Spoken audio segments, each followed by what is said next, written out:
سلمہ رضی اللہ تعالی عنہا فرماتی ہیں کہ ایک دفعہ نبی کریم صلی اللہ علیہ وسلم ایک صحرا میں سے گزر رہے تھے کہ کسی پکارنے والے نے آپ کو یا رسول اللہ کہہ کر پکارا، تو آپ نے اس کی آواز کی طرف متوجہ ہوئے، لیکن سامنے کوئی نظر نہ آیا۔ آپ نے دوبارہ غور سے دیکھا تو وہاں ایک ہرنی بندھی ہوئی تھی۔ اس نے عرض کی کہ یا رسول اللہ صلی اللہ علیہ وسلم میرے نزدیک تشریف لائیے۔ سو آپ اس کے قریب ہوئے اور اس سے پوچھا کہ تمہاری کیا ضرورت ہے؟ اس نے عرض کی اس پہاڑ میں 2 نومولود بچے یعنی نیو بورن بیبیز ہیں، بس آپ مجھے آزاد کر دیجئے تاکہ میں انہیں دودھ پلا کر آؤں، دودھ پلا کر میں آپ کے پاس واپس لوٹ آؤں گی۔ نبی پاک نے اس ہرنی سے پوچھا کیا تم ایسا ہی کرو گی، یعنی دودھ پلا کر واپس آ جاؤ گی؟ اس نے عرض کی اگر میں ایسا نہ کروں تو اللہ پاک مجھے سخت عذاب دے۔ سو آپ نے اسے آزاد کر دیا۔ آزاد ہوتے ہی فوراً گئی، اس نے اپنے بچوں کو دودھ پلایا اور کچھ ہی دیر میں وہ واپس لوٹ آئی۔ پھر آپ صلی اللہ علیہ وسلم نے اسے دوبارہ باندھ دیا۔ اسی دوران اچانک وہ دیہاتی صحابی جنہوں نے اس ہرنی کو باندھ رکھا تھا وہ متوجہ ہوئے اور انہوں نے عرض کی یا رسول اللہ کیا میں آپ کی کوئی خدمت کر سکتا ہوں؟ آپ نے اس سے فرمایا ہاں، اس ہرنی کو آزاد کر دو۔ سو ان صحابی نے اس ہرنی کو فوراً آزاد کر دیا۔ وہاں سے وہ دوڑتی ہوئی نکلی اور یہ کہتی ہوئی جا رہی تھی کہ میں گواہی دیتی ہوں کہ اللہ کے سوا کوئی معبود نہیں اور بے شک آپ صلی اللہ علیہ وسلم اللہ پاک کے رسول ہیں۔ ناظرین، اس ہرنی کے ساتھ یہ سلوک ہمارے پیارے آقا کی اللہ پاک کی مخلوقات میں سے ایک مخلوق حیوان جانور پر بھی آپ کی رحمت کا یہ ایک واقعہ ہے، اور ہمارے پیارے نبی کی شان یہ ہے کہ اللہ پاک نے آپ کو تمام عالمین کے لیے رحمت بنا کر بھیجا ہے۔ آج کی ایپیسوڈ میں ہم پیارے آقا کی سیرت کے اسی اسپیکٹ کو ڈسکس کریں گے کہ حضور بحیثیت رحمت للعالمین۔ چنانچہ اللہ پاک قرآن مجید میں سورہ انبیاء کی آیت نمبر 107 میں ارشاد فرماتا ہے اور ہم نے تمہیں تمام جہانوں کے لیے رحمت بنا کر ہی بھیجا۔ اس آیت مبارکہ کی تفسیر میں آتا ہے کہ اللہ پاک نے نبی کریم کو تمام جہانوں کے لیے، چاہے وہ عالم ارواح ہوں یا عالم اجسام، عقل والے ہوں یا بغیر عقل والے، سب کے لیے رحمت بنا کر بھیجا ہے۔ آپ مومنوں، کافروں، منافقوں، تمام چرند و پرند، حیوانات، نباتات، یہاں تک کہ جنات اور فرشتوں کے لیے بھی نہ صرف دنیا بلکہ آخرت میں بھی رحمت بن کر تشریف لائے ہیں۔ ناظرین، ناؤ لیٹس ڈسکس کہ رسول اللہ صلی اللہ علیہ وسلم مخلوق خدا کے لیے کس طرح رحمت ہے اور آپ کی اس رحمت سے کس کس نے حصہ پایا۔ امام فخر الدین رازی رحمۃ اللہ تعالی علیہ فرماتے ہیں کہ لوگ کفر، جاہلیت اور گمراہی میں مبتلا تھے۔ اہل کتاب بھی اپنے دین کے معاملے میں حیرت زدہ تھے، کیونکہ ایک لمبے عرصے سے ان میں کوئی نبی تشریف نہیں لائے تھے اور ان کی کتابوں میں بھی تبدیلیوں کی وجہ سے اختلاف پیدا ہو چکا تھا۔ تو اللہ پاک نے اس وقت اپنے حبیب صلی اللہ علیہ وسلم کو اس دنیا میں بھیجا جب حق کے طلبگار کو بھی کامیابی کا کوئی راستہ نظر نہیں آ رہا تھا۔ چنانچہ آپ صلی اللہ علیہ وسلم نے لوگوں کو حق کی طرف بلایا اور ان کے سامنے درست راستہ صراط مستقیم بیان کیا اور ان کے لیے حلال اور حرام کے احکامات مقرر فرمائے۔ پھر اس رحمت سے حقیقی فائدہ اسی نے اٹھایا جو حق کو طلب کرنے کا ارادہ رکھتا تھا، اور وہ آپ صلی اللہ علیہ وسلم پر ایمان لا کر دنیا اور آخرت میں کامیاب ہوا، اور جو ایمان نہ لایا وہ صرف دنیا میں آپ صلی اللہ علیہ وسلم کے صدقے بہت ساری مصیبتوں سے بچ گیا۔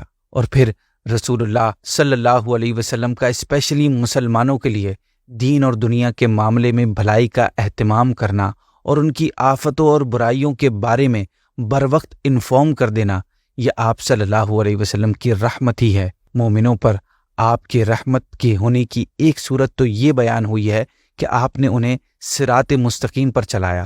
اب دوسری صورتیں بھی سنیے کہ حضرت زید بن خالد روایت کرتے ہیں کہ نبی کریم صلی اللہ علیہ وسلم نے ارشاد فرمایا کہ اگر مجھے اپنی امت پر دشوار نہ ہوتا تو میں انہیں ہر نماز کے وقت مسواک کرنے کا حکم دیتا اور عشاء کی نماز کو تہائی یعنی 1/3 رات تک ڈیلے کر دیتا۔ حضرت ابی بن کعب سے روایت ہے کہ نبی پاک نے ارشاد فرمایا کہ اللہ پاک نے مجھے 3 سوال عطا فرمائے، میں نے 2 دعائیں تو دنیا ہی میں مانگ لی کہ اے اللہ میری امت کی مغفرت فرما، اے اللہ میری امت کی بخشش فرما۔ اور تیسری دعا اس دن کے لیے باقی رکھی ہے جس میں مخلوق الہی میری طرف محتاج ہوگی۔ حضرت ابو ہریرہ روایت فرماتے ہیں کہ نبی کریم نے ہمیں خطبہ دیا اور فرمایا، اے لوگو، تم پر حج فرض کر دیا گیا ہے، پس حج کرو۔ ایک شخص نے عرض کیا، رسول اللہ صلی اللہ علیہ وسلم، کیا ہر سال حج فرض ہے؟ آپ خاموش رہے، یہاں تک کہ 3 مرتبہ اس نے یہی عرض کیا۔ اس کے بعد آپ نے فرمایا، اگر میں ہاں کہہ دیتا تو ہر سال حج فرض ہو جاتا اور پھر تم اس کی طاقت نہ رکھتے۔ آپ ہی سے روایت ہے کہ پیارے آقا نے ارشاد فرمایا کہ میں دنیا اور آخرت میں ہر مومن کا سب سے زیادہ قریب ہوں، اگر تم چاہو تو یہ آیت پڑھ لو۔ پھر آپ نے سورہ احزاب کی آیت نمبر 6 تلاوت فرمائی، جس کا ترجمہ یہ ہے کہ یہ نبی ایمان والوں سے ان کی جانوں کی نسبت زیادہ قریب ہیں۔ تلاوت کے بعد فرمایا حضور نے کہ تو جس مسلمان کا انتقال ہو جائے اور مال چھوڑے تو اس کے وارثوں کا ہے، اور جو قرض یا بال بچے چھوڑ جائے تو وہ میرے پاس آئیں کہ میں ان کا مددگار ہوں۔ ناظرین، یہ ساری گفتگو مسلمانوں پر آپ کی شفقت اور رحمت کے حوالے سے تھی۔ اگر ہم بات کریں کافروں کی تو اللہ پاک قرآن پاک میں سورہ انفال کی آیت نمبر 33 میں ارشاد فرماتا ہے کہ اللہ کی شان یہ نہیں کہ انہیں عذاب دے جب تک اے حبیب تم ان میں تشریف فرما ہو، اور اللہ انہیں عذاب دینے والا نہیں جب کہ وہ بخشش مانگ رہے ہیں۔ اس آیت میں یہ بات بیان کی گئی کہ کافروں پر اجتماعی عذاب یعنی کلیکٹیو پنشمنٹ انہیں نہیں ملے گی، جیسے پرانی قوموں کو ایک ساتھ ہلاک کر دیا جاتا تھا نا، اس طرح ان کے ساتھ نہیں ہوگا، کیونکہ اے حبیب آپ ان میں موجود ہیں۔ ناظرین، ہمارے نبی پاک جانوروں کے لیے بھی رحمت ہیں۔ آپ نے ہمیں جانوروں کے ساتھ اچھا سلوک کرنے اور نرمی کرنے کی نصیحت فرمائی ہے۔ آپ جانوروں کے مالک کو جانور کو بھوکا رکھ کر اس پر بوجھ ڈالنے یا کسی بھی قسم کی کوئی تکلیف دینے سے منع فرماتے تھے۔ چنانچہ ایک مرتبہ آپ صلی اللہ علیہ وسلم نے ایک اونٹ دیکھا جس کی پشت یعنی کمر کی بھوک کی وجہ سے اس کی پیٹ سے ملی ہوئی تھی۔ آپ نے اسے دیکھ کر ارشاد فرمایا کہ جانوروں کے معاملے میں اللہ سے ڈرا کرو، اچھے انداز سے ان پر سواری کیا کرو اور اچھے انداز سے ان کو کھلایا کرو۔ حضرت عبداللہ بن جعفر رضی اللہ تعالیٰ عنہ سے روایت ہے کہ ایک دن نبی پاک نے مجھے اپنے پیچھے بٹھا لیا اور ایک باغ میں داخل ہوئے۔ وہاں ایک اونٹ تھا۔ اونٹ نے جیسے ہی آپ کو دیکھا اس کے دونوں آنکھیں ابل پڑیں اور وہ رونے لگ گیا۔ آپ صلی اللہ علیہ وسلم آگے بڑھے اور اونٹ کے سر کی پچھلی جانب اس کے کانوں پر ہاتھ پھیرا، جس سے اونٹ خاموش ہو گیا۔ اس کے بعد آپ نے اس سے پوچھا کہ اس اونٹ کا مالک کون ہے؟ ایک انصاری نوجوان حاضر ہوا۔ نبی کریم نے ارشاد فرمایا کہ اس جانور کے حوالے سے تم اللہ سے نہیں ڈرتے؟ اس نے مجھ سے تمہاری شکایت کی ہے کہ تم اسے بھوکا بھی رکھتے ہو اور مسلسل مشقت سے اسے تھکاتے بھی ہو۔ آپ نے فرمایا کہ ایک عورت اس لیے جہنم میں داخل ہوگی کہ اس نے ایک بلی کو باندھے رکھا، نہ خود اسے کچھ کھلایا نہ ہی اسے کھولا کہ وہ خود گھاس پوچھ کھا لے۔ آپ نے چونٹیوں کا ایک سوراخ دیکھا جس کو جلایا گیا تھا، تو آپ نے فرمایا کسی کے لیے یہ بات مناسب نہیں کہ وہ آگ سے تکلیف پہنچائے سوائے آگ کے پیدا کرنے والے کے۔ اسی طرح ایک جگہ آپ نے فرمایا کہ جس شخص نے چڑیا کو بے مقصد قتل کیا وہ قیامت کے دن اللہ پاک سے فریاد کرے گی کہ اے میرے پروردگار، اس شخص نے مجھے فضول قتل کیا، اس کے قتل کرنے میں اس کا کوئی فائدہ نہیں تھا۔ صحابہ کرام ایک سفر میں نبی پاک کے ساتھ تھے کہ وہ ایک درخت کے پاس سے گزرے جس میں سے ایک پرندے کے 2 بچے تھے۔ صحابہ نے وہ بچے اٹھا لیے۔ راوی بیان کرتے ہیں کہ وہ پرندہ نبی پاک کے پاس شکایت کرتا ہوا حاضر ہوا تو آپ نے صحابہ سے فرمایا کہ کس نے اس پرندے کے اس بچوں کو تکلیف دی ہے؟ صحابہ نے عرض کی کہ ہم نے۔ آپ نے فرمایا اس کے بچے اسے لوٹا دو۔ ایون حضور کی ذات جنات کے لیے بھی رحمت بنا کر بھیجی گئی ہے۔ آپ نے جنات کو اسلام کی دعوت دی۔ یہ بات آپ صلی اللہ علیہ وسلم کی خصوصیت میں سے بھی ہے کہ آپ نے باقاعدہ طور پر جنات کو بھی اسلام کی دعوت دی اور بہت سے جنات آپ کے ہاتھ پر مسلمان ہوئے۔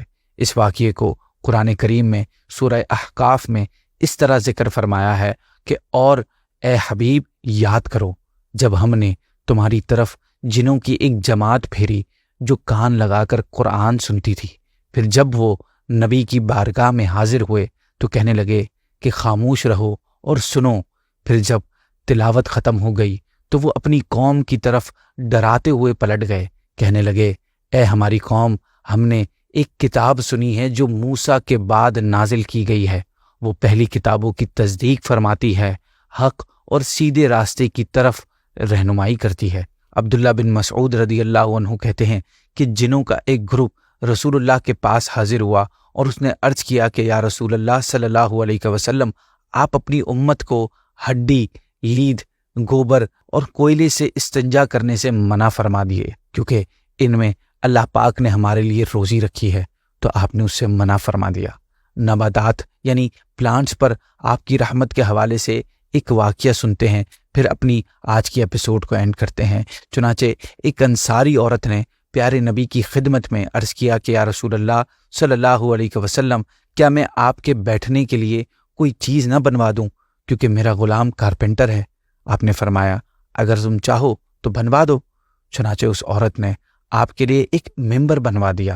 جمعے کا دن آیا تو آپ اسی ممبر پر تشریف فرما ہوئے جو تیار کیا گیا تھا، لیکن آپ کے ممبر پر بیٹھنے کی وجہ سے کھجور کا وہ تنا ممبر بننے سے پہلے جس سے ٹیک لگا کر آپ خطبہ ارشاد فرماتے تھے، وہ آپ کی جدائی میں رونے لگا کہ مسجد میں موجود لوگوں نے اس کے رونے کی آواز سنی۔ وہ اتنا رویا کہ پھٹنے کے قریب ہو گیا۔ یہ دیکھ کر آپ صلی اللہ علیہ وسلم اپنے ممبر مبارک سے نیچے تشریف لائے۔ آپ نے اس سے فرمایا کہ تم چاہے یہ چیز اختیار کر لو کہ میں تمہیں اسی جگہ درخت میں دوبارہ لگا دوں جہاں تم پہلے تھے، اور تم دوبارہ ایسے ہی سرسبز ہو جاؤ جیسے کہ پہلے کبھی تھے، اور اگر تم چاہو تو میں جنت میں تمہیں لگا دوں کہ وہاں تم جنت کی نہروں اور چشموں سے سیراب ہوتے رہو گے، پھر تمہاری پیداوار بہترین ہو جائے گی اور تم پھر پھل دینے لگو گے، اور پھر جنت میں اولیاء اللہ تیرا پھل کھائیں۔ آپ نے صحابہ سے فرمایا کہ اس کھجور کے تنے نے یہ اختیار کیا کہ میں اسے جنت میں لگاؤں۔ پھر آپ صلی اللہ علیہ وسلم اس کے بارے میں حکم دیا کہ اس ممبر کے نیچے گڑھا کھود کر اسے اسی میں دفن کر دیا جائے۔ آپ نے صحابہ سے فرمایا کہ اگر میں اسے سینے سے نہ لگاتا تو یہ قیامت تک روتا رہتا۔ اسی بیوٹیفل واقعے پر یہ ایپیسوڈ کو اینڈ کرتے